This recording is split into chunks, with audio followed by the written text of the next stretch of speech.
নিশু কাজে যাবে নে? হ্যাঁ কাজে যাবে, এখনো বিছানা থেকে ওঠেনি। তোমরা ডাকো গা, আমি ডাকলে আবার বকবে।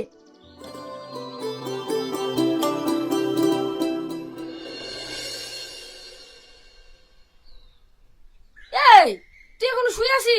তোর পিঠে যে রুই লেগে যাবে। বেলা 8টা বাজছে, আর তুই কখন কাজে যাবি?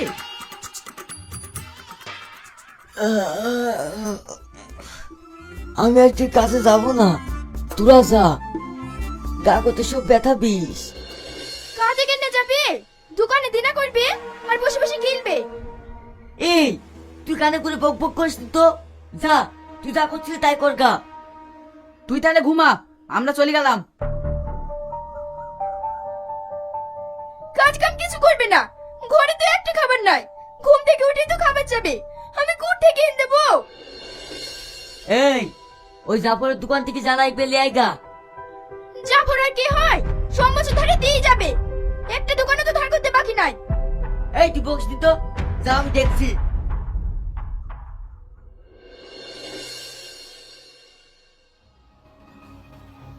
ওই দেখ সারা চিটার আসছে, পয়সা দেওয়ার নাম নাই আর ধারে চা খাবে। আজ ওকে খাওয়াচ্ছি। এই ওই শালা কুড়ি তো কাজ টাজ কিছুই করে না, আর চলে কি করি? কেনে এর ওর কাছ থেকে চিটার করে আনে আর খাই।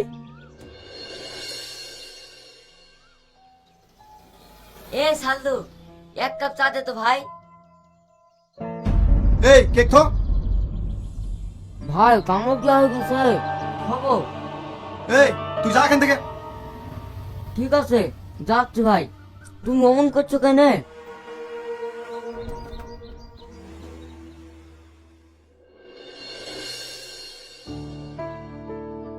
কি গো, কম লেগেছিলি? তোমার তো হিসাব বোধ নাই, ঘুম থেকে উঠেই তো বলবো খেতে দাও। কোথায় পাবো সে জ্ঞান নাই। জাফরের দোকানে গেছিলাম, একটা মালও ধারে দিল না। আগের টাকা শোধ হবে তারপরে দিবে। আমি আর পারবো না, কোথায় কি করবে দেখো গা। এসব নিয়ে তোকে ভাবতে হবে না, আমি দেখছি।